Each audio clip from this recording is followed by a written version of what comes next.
Hello बच्चों, तो चलिए इस प्रश्न को पढ़ते हैं। सातत्य की जांच कीजिए। x बराबर 4 पर एफ एक्स बराबर मापांक x माइनस 4 बट्टा 2 गुणा x माइनस 4 यदि x बराबर नहीं है 4 के, 0 यदि x बराबर है 4 के। तो यहाँ पर देखो, ये जो फलन है इसके सातत्य की हमें जांच करनी है। तो प्रश्न में आगे बढ़ने से पहले इस प्रश्न से संबंधित जो मुख्य उदाहरण है उसकी हम चर्चा कर लेते हैं।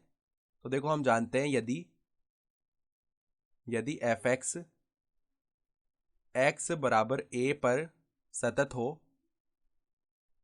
x बराबर a पर सतत हो, तो x बराबर a पर जो फलन का मान आता है अर्थात एफ ए, वो बराबर आता है x बराबर a पर जो फलन की बाईं सीमा आ रही है, जो कि क्या होती है। देखो यहाँ पे लिमिट x अग्रसित होता है a माइनस की ओर, और यहाँ पे एफ एक्स ये क्या होती है, बाईं सीमा।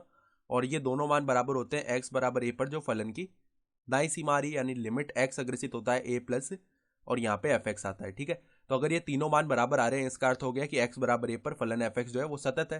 तो अब देखो यहाँ पर पहले एफ एक्स हमें क्या दिया हुआ है, मापांक में x माइनस 4 बट्टा में 2 गुणा में x माइनस 4।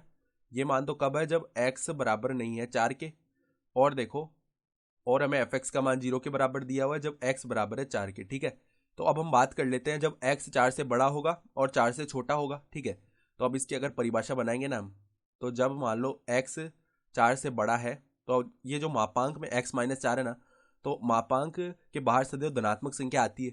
तो x माइनस 4 का मतलब क्या है, x अगर 4 से बड़ा है तो इसके अंदर एक धनात्मक संख्या पहले से ही है, तो x माइनस 4 का x माइनस 4 ही आ जाएगा बाहर। और बट्टा में भी x माइनस 4 है, तो x माइनस 4 से x माइनस 4 हो जाएगा विभाजित।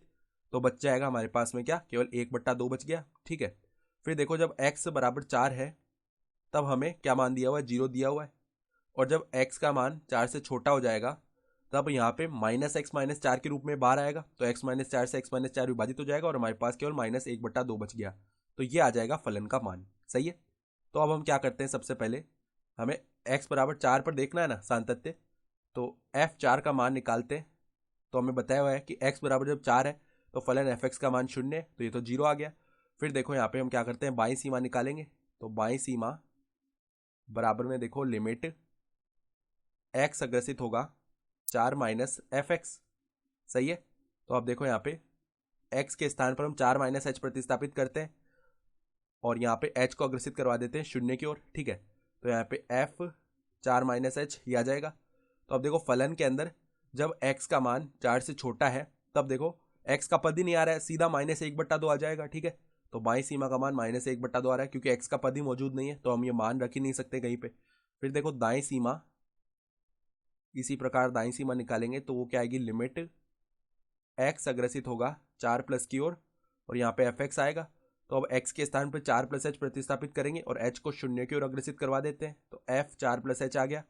तो अब देखो जब x का मान 4 से बड़ा है तो फलन एफ एक्स का मान 1/2 हो रहा है। ठीक है, तो हम क्या देख पा रहे हैं यहाँ पर कि f4 का जो मान है ना वो बराबर नहीं है बाएं सीमा के, और ये दोनों मान बराबर नहीं है दाएं सीमा के। इसका अर्थ क्या हो गया कि x बराबर 4 पर एफ एक्स जो है, एफ एक्स x बराबर 4 पर सतत नहीं है। ठीक है, तो हमें सातत्य का परीक्षण करना था, तो ये सतत नहीं आ रहा x बराबर 4 पर, और यही हमारा उत्तर हो जाएगा। ठीक है, तो आशा करता हूँ कि आपको ये प्रश्न समझ में आया होगा। धन्यवाद।